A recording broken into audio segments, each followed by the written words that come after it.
Hi, welcome to Blue Oaks. My name's Lisa, and I'm so glad that you're here joining us today. Thank you for spending part of your day with us. We've got some fun things happening this summer, and one of them is Hume. And Hume is one of the best weeks of the year for our students and elementary students. They get to play epic games, they have incredible worship experiences, and then fun community time, and it all intertwines for the best week of their lives. Our kids and students are going to be at Hume from June 18th to 24th, but sign-ups open on March 24th. And spots sell out fast, trust me, so you don't want to miss out on registration. If you have any questions or want to chat about it, you can talk with Kylie. All right, I also want to remind everybody that if you have any prayer requests, we love to be praying for you. So please make sure that you go online and you click the prayer tab and get those to us, because we love to be interceding on your behalf. All right, we're going to get to it, so let's start our worship.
We're in this series called Blind Spots. We looked last week at how the truth about you is you don't really know the full truth about you. That the general level of human self-awareness is incredibly low. And part of the problem is we hear that and we say, yeah, I know that's true. I know some people who are amazingly non-self-aware. You see, no one thinks a lack of self-awareness is their problem. If they did, they would be self-aware. Which brings us to a great question. Who's going to help you see your blind spots? Who's going to tell you the truth about you? This brings us to a great story in the Gospel of Matthew, chapter 20, starting at verse 17. Now Jesus was going up to Jerusalem. On the way, he took the 12 aside and said to them, "We are going up to Jerusalem, and the Son of Man will be delivered over to the chief priests and the teachers of the law. They will condemn him to death and will hand him over to the Gentiles to be mocked and flogged and crucified. On the third day, he will be raised to life." Then the mother of Zebedee's sons came to Jesus with her sons and, kneeling down, asked a favor of him. "What is it you want?" he asked. She said, "Grant that one of these two sons of mine may sit on your right and the other on your left in your kingdom." Now, this is an amazing moment. Jesus tells his disciples he's on his way to die. Matthew says, then the mother of Zebedee's sons came. In other words, immediately after Jesus says he has to be betrayed, condemned, mocked, flogged, and crucified, she says, before that happens, can I get in a quick favor? Jesus, would you do me a solid? You know my boys here, Jimmy and Johnny, before you're humiliated and martyred in the ultimate act of self-emptying, sacrificial love, could I get my boys a promotion? Like, could I get them an upgrade? I know you have 12 disciples and all, but could you make sure my boys are disciple number 1 and disciple number 2? Now, this is repeated in the Gospels, like numerous times. Jesus talks about this need to humble himself, to suffer, and then the disciples respond by arguing about who's the greatest. This happens actually 3 times in the Gospel of Matthew and 3 times in the Gospel of Mark. Here, mom is talking to Jesus and the boys are standing right there. You notice the collusion of this little group, and we'll talk more about collusion in groups in a moment. The boys don't have to ask Jesus themselves because mom is going to do that for them.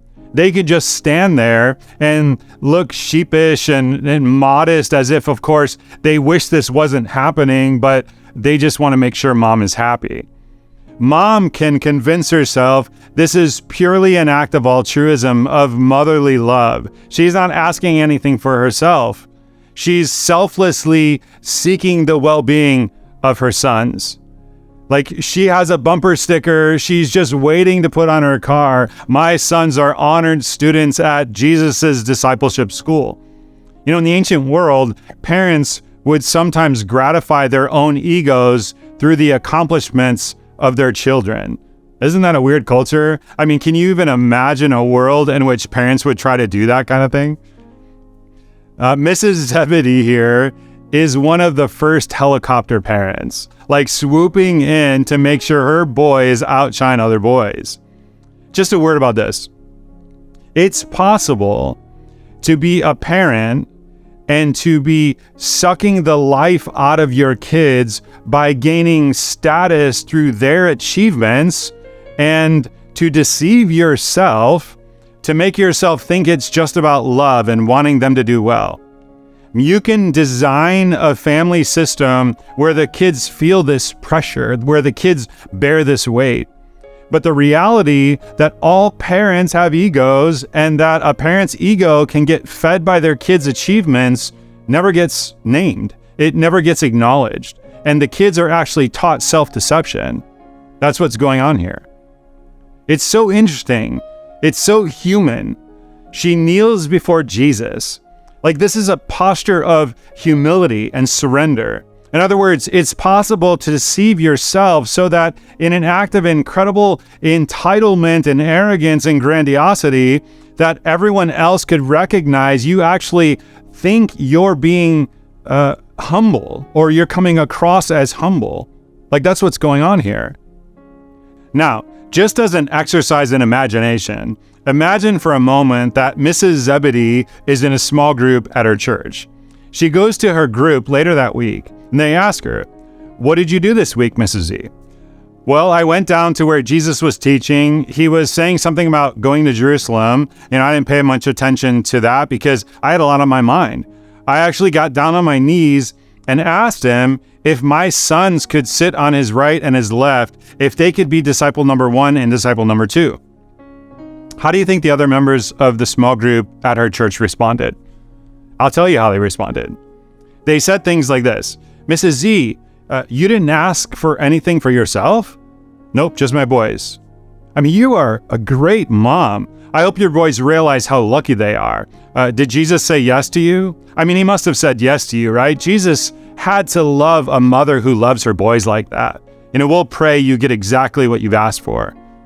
Now, inside, other people in the group are thinking, who does she think she is, trying to elevate her children like that?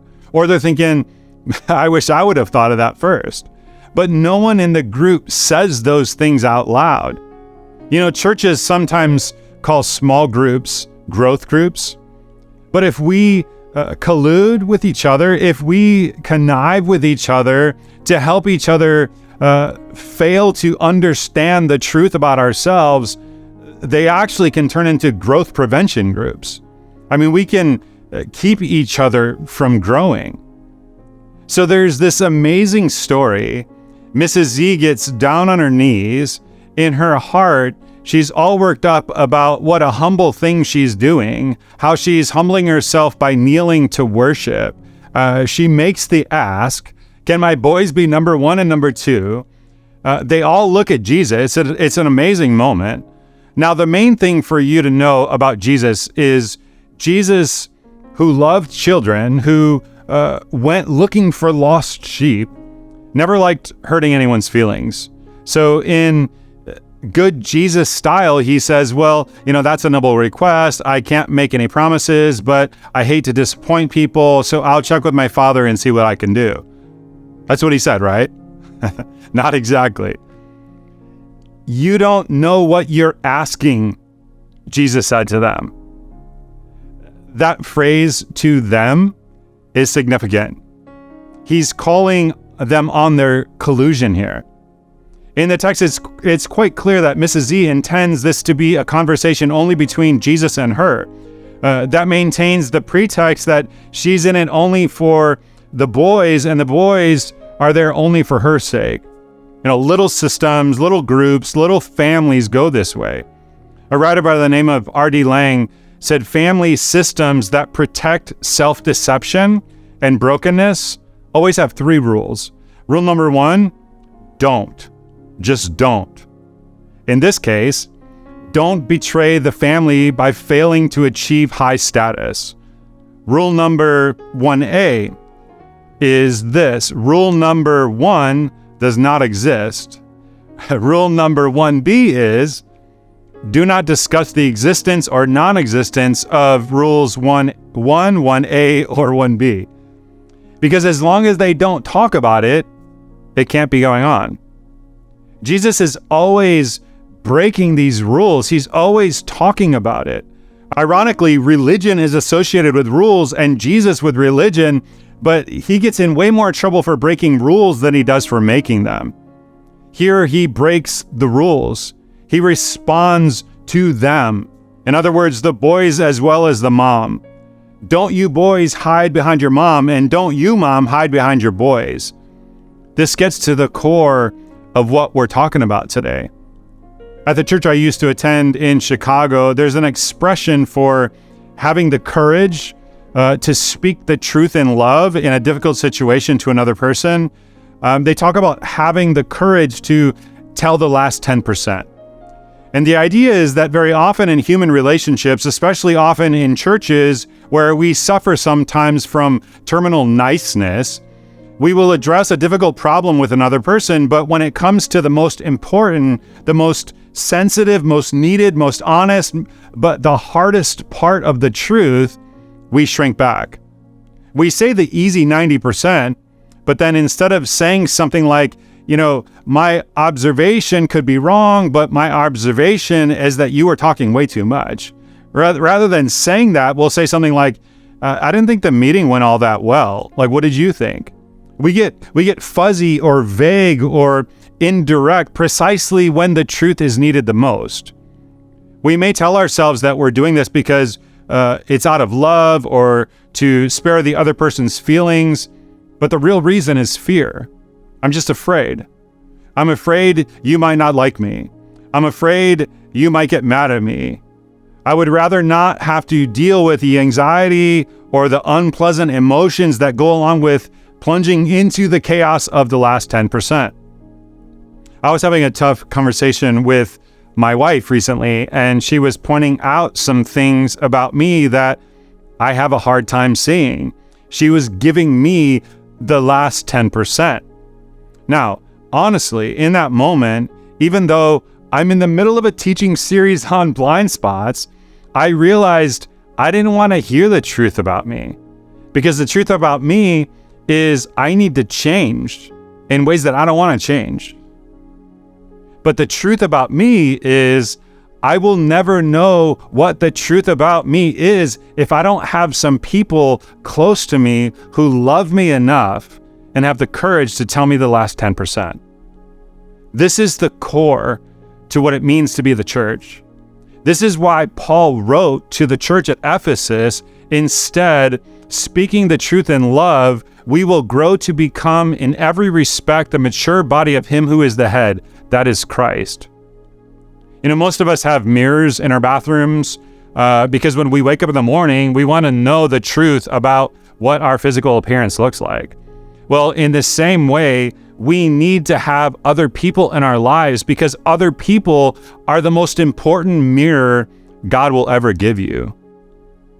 And all the time, like you and I are sending off little signals by how we listen, by our body language, by how we respond.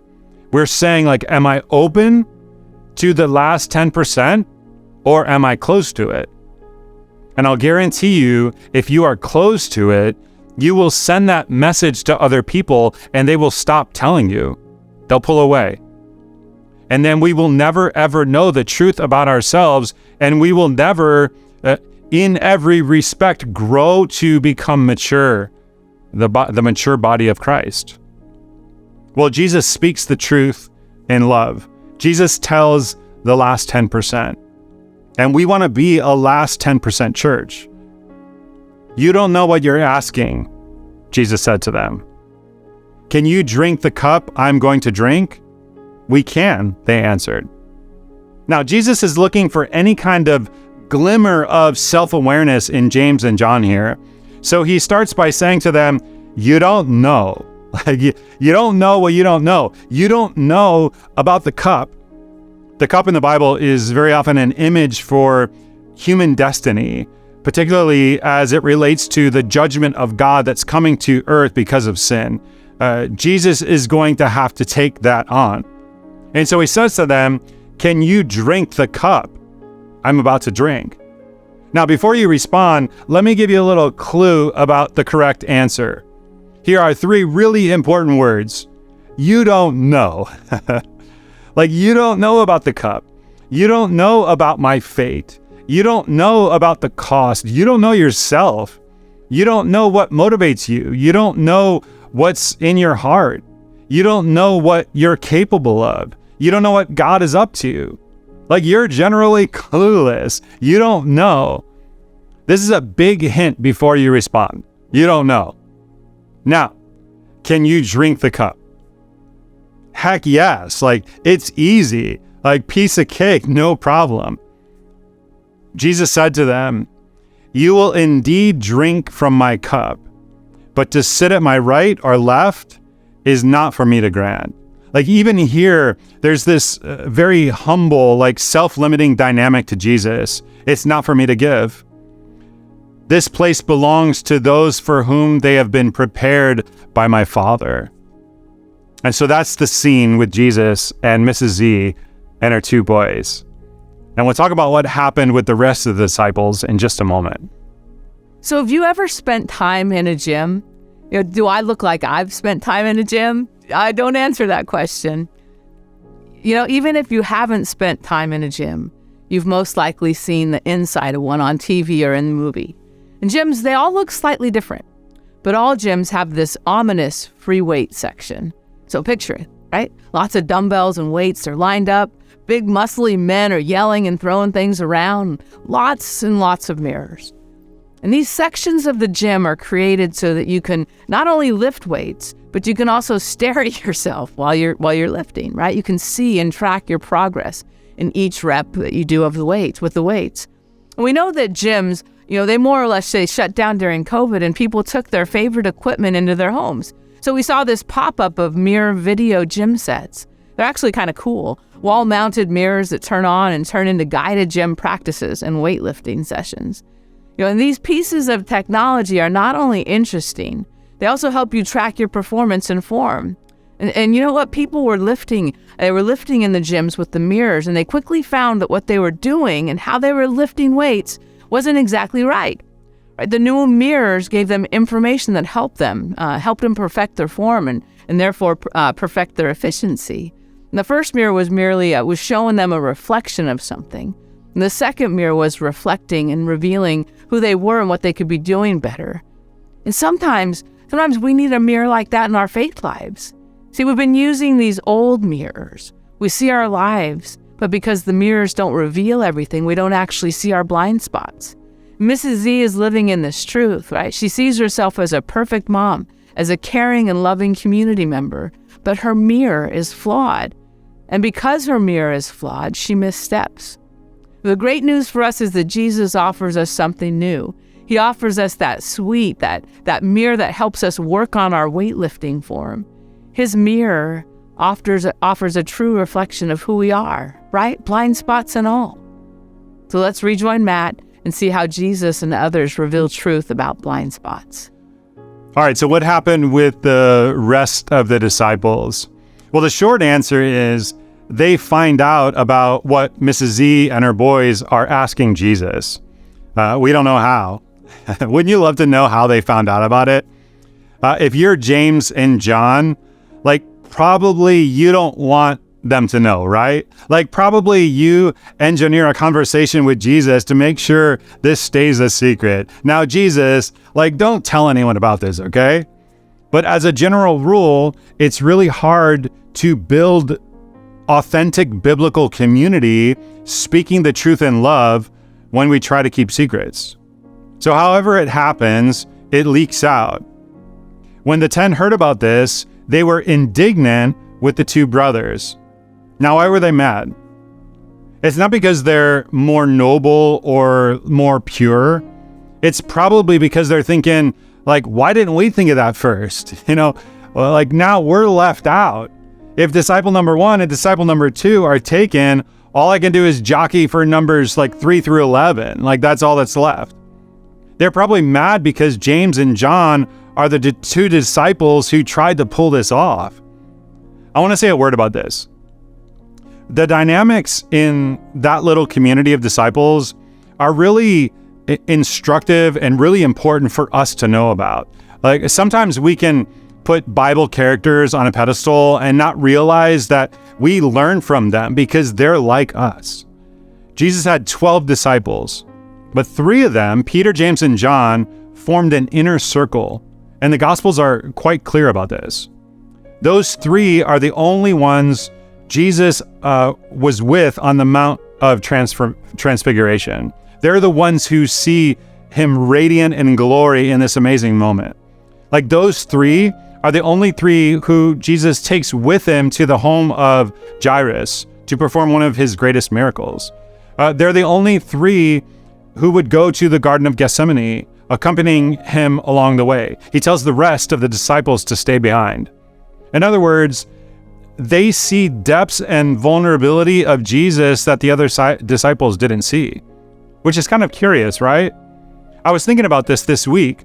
Why would Jesus, who is so adamant that all human beings are equally loved by God and matter the same to God, deliberately create an inner circle that would leave some disciples feeling like they're on the outside.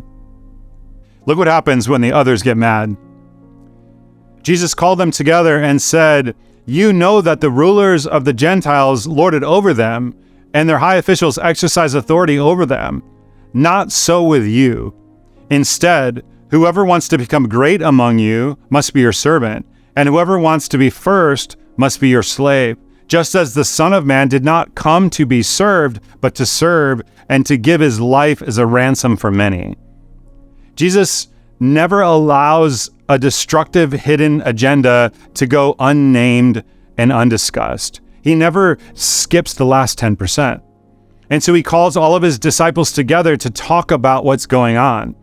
A lot of Jesus's greatest and most transformative teaching happened in these unplanned moments.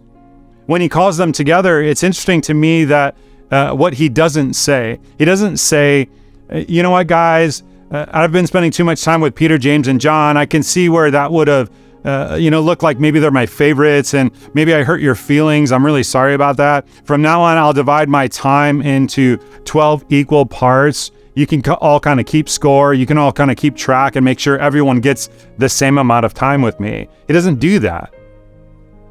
He became a real finite flesh and blood person. And of course, it was impossible for him to give equal time to every member of the human race. He doesn't even try. And so there are these different circles. There's actually 72 that he sends out in Luke. And there are the 12, and then there are the 3 inside of that. And people's feelings about that, their jealousy or envy or feeling left out or feeling inferior or feeling superior and puffed up, will all be things that they need to die to if they're truly going to be formed spiritually. And Jesus will bring it into the light. He'll bring it out into the open time and time again and call everyone to name it and to die to it and to live in humble servanthood. I say this about the disciples because sometimes people think, I would experience richer, deeper, closer, more joy-filled community if I just had healthier people in my relational world. And the problem with this is if all the people in your relational world were super healthy and wanted to restrict their relationships to other super healthy people, what would happen to you? Like if our church had a goal of we want all of the unhealthy people to go away and only healthy people to remain, our church would be a lot smaller than it is right now. And so the question is, who have you asked to speak the truth to you in love? Where are you doing this? I want to say this. If you're in a small group or you lead a small group at Blue Oaks, we want that to be a growth group, not a growth prevention group. And that will only happen if we actually learn to speak the truth in love. If you're a small group leader, you don't start to make that happen by telling other people in your small group the last 10% about them. It happens when you say, as the leader, I'm open to that. Well, this is going on with the disciples. By the way, James and John in this little inner circle are no picnic for Jesus. People often think about Peter as this rash, impulsive character. If they think about John at all, if they know him, they think about him as kind of a mellow, beloved guy. It's not true. Jesus gives to Simon the nickname Peter, Petros, rock. The only 2 other disciples he gives nickname to are James and John. We're told when he picked the disciples, there are James and John, sons of Zebedee, to whom Jesus gave the nickname Sons of Thunder. Now, what kind of temperament or verbal style would they most likely have to have the nicknames Sons of Thunder? John is all about I want to be number one. And it's not just in this story with his mom. Look at the sequence in Luke 9. An argument started among the disciples as to which of them would be the greatest. They had this problem all the time. Jesus, knowing their thoughts, took a child and had him stand beside him. Then he said to them, "Whoever welcomes this little child in my name welcomes me, and whoever welcomes me welcomes the one who sent me. For it is the one who is the least among you who is the greatest." Now, this is John's direct response. "Master," John said, "we saw someone driving out demons in your name, and we tried to stop him because he was not one of us." So Jesus says, "I'm telling you, the least is the greatest." And then John's immediate response was, Jesus, speaking of the greatest, some guy's out there looking greater than us. Like, we tried to make him stop, like relieving people from their misery and oppression, but he's not part of our little circle. And we know you love our little circle more than you love any other little circle, but we couldn't stop him. And so you have to make him stop so he doesn't look better than us. Jesus responds, "No, don't stop him. Whoever's not against us is for us. The circle is infinitely larger than you know." And then the very next verse, they're walking through a Samaritan village. The Samaritans were generally enemies with the Israelites, so this Samaritan village doesn't welcome them, and there's no surprise there. When the disciples James and John saw this, they asked, "Lord, do you want us to call fire down from heaven to destroy them?" We're better than them, those Samaritans. Shall we destroy them? Jesus turns and he rebukes them. He doesn't send fire to the Samaritans. He rebukes James and John. How long do you think this unhealthy, destructive, competitive comparison, got to be better than everyone else? How long do you think that went on with John? It's quite remarkable, even after Jesus is crucified. John chapter 20. So Peter and the other disciple, John, started for the tomb. Both were running, but the other disciple outran Peter and reached the tomb first. Even on Easter morning, they're having a race. There's this competition between Peter and John. Who's the fastest disciple? And it's John. By the way, this is only noted in the Gospel of John. Who wrote the Gospel of John? I picture them getting to the tomb and John is like, "Hey, I won." And Peter's like, "Yeah, but I got inside first." And that's where the angel was saying, "Christ is risen. He is risen indeed." And John says, I know, but I still won. I won. I was here first. And then the Holy Spirit comes at Pentecost and the church is born.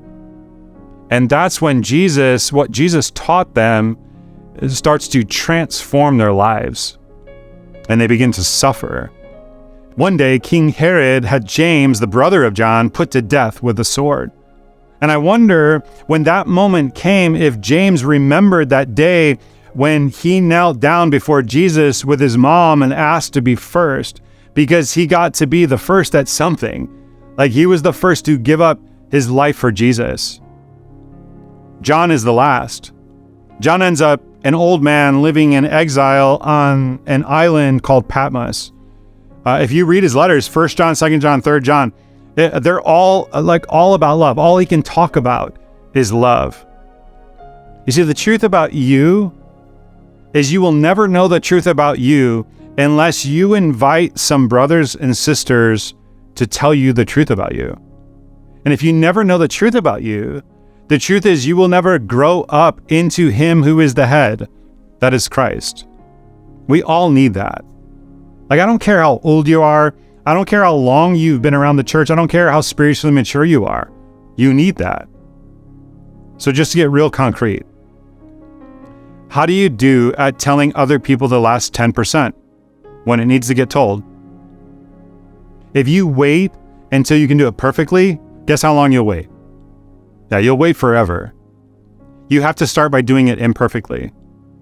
Sometimes I'll start like this. This is real important, and I might say it wrong. It might not come out the way that I want it to. So let me just say this the best I can. And if it comes out wrong, I'll have to try it again. But it's really important that I tell you what I have to tell you right now. We have to work at telling the last 10%.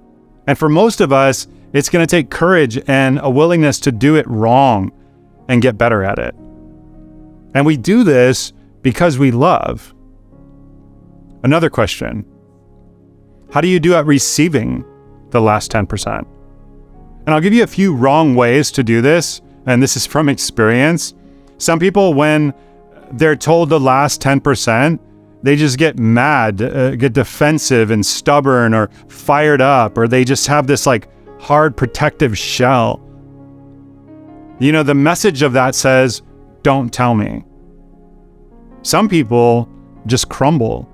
I mean, they just respond like, oh, I'm so awful. You know, I'm terrible. You can never love me. No one could ever love me. Jesus could never love someone as bad as me, which is really a kind of just a subtle, sneaky, manipulative way to try to make you feel guilty for telling the last 10% so that you never do it again. Some people give superficial empathy. You know, thank you for telling me that. I appreciate your honest feedback. But inside, they don't agree. Inside, they have no intention of going through the pain of facing consequences or trying to change. They just developed a response technique of soothing you into oblivion. So sometimes people fight back immediately, sometimes people crumble, and sometimes people soothe. And these are not good responses. Or I can listen in humble, repentant openness and seek to learn without crumbling. Now, where do people get the power to receive this kind of truth? One place, at the cross of Jesus. Now, we're talking about all this, and it's way deeper than the reality of like psychological self-awareness. This is truth before God in the soul of an eternal being. Like the darkness we have to try to get to, you know, we have to try to get our arms around and our eyes open to, is sin. It's dark beyond our capacity to even understand or to bear. You see, the truth about me is that sin is a much worse problem in me than I know. The only place where I can receive the power to see the truth and bear it is at the cross of Jesus, because Jesus came to give his life as a ransom for me, to buy back me from the darkness and deception. He died on a cross to forgive all of my sins, even the last 10%, yours too. There's an old song that I grew up singing when I was a kid in the Baptist church. It's called Just As I Am. It's about coming to God just as I am. And I was thinking about that this week. What if we could be a just as I am church in just as I am relationships with each other? Like just as I am, just honestly open to the truth about ourselves before each other. Today, the question is, who will you ask to tell you the truth about you? Maybe it's the person who's closest to you. Maybe they've been looking forward to this opportunity for a long time, and it's going to be a great day. This is the question for you and me. Are you willing to go to another human being and tell them, I want you to have an open door to tell me the truth about me? Are you willing to do that? And I know this is hard work. Aren't you excited about this series? I know it's hard. Now, this is between you and God. Talk to God about this. It's about learning, and we'll make mistakes and we'll get messy. I mean, the disciples were so messy. The early church was so messy. They didn't get it right. Their raw humanity and pride and arrogance and entitlement bled out all over the place. I mean, it leaked all over the place, but they were at least real about it so Jesus could get at it. When we can get at it, when we get real with him, man, like that's when transformation happens. That's when life change happens. And we want to be that kind of place. Not the kind of place where we all look like we have it all together and everyone looks healthy and mature, but we get to just be honest and say, I'm a mess. Like, I would love to be disciple number 1. God, would you help me? The truth about us is we need the truth about us. Would you do me a favor and just bow your head and close your eyes if you can? I want to ask you to take a moment right now as best as you can, just tell God, declare to God, decide right now, God, with your help, I want to be open to the truth about me. You know, the Bible is full of these statements where people ask God for this, search me, O God, and know my heart. Test me, know my anxious thoughts. See if there is any offensive way in me. All right, let me pray for you. God, I pray that you would help us to find someone who can be this indispensable mirror for us that will show us the truth about us. And when we receive that from them, God, I pray that we would do it in a way that is just open and honest and repentant and receptive. God, help us to learn and to understand our lives and to see those blind spots the way that you see them. There's probably some areas of our lives where you really want us to be transformed. You want us to change. So help us to see that clearly the way that you see it. And God, would you help us to do the work that it's going to take to change those areas of our lives? And that's going to make us more the people that you want us to be. We're going to live better lives. We're going to have more joy and more fulfillment and more meaning and purpose in this life as a result, God. Help us to get to that place. And I ask it in Jesus' name. Amen.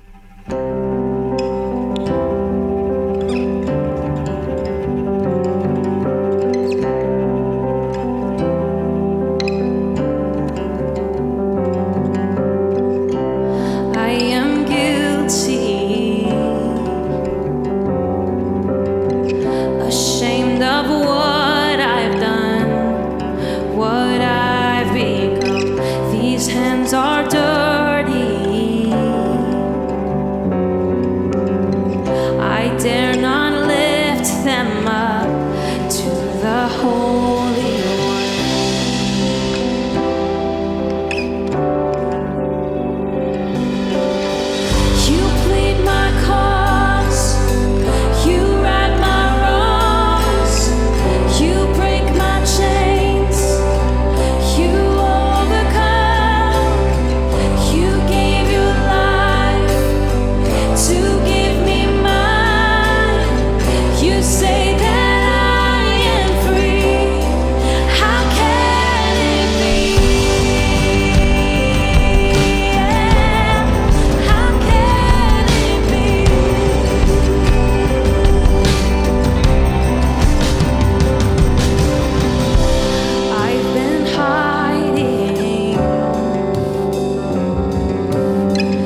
right, so if you'd like to rewatch this service or share it, click on our on demand on our website.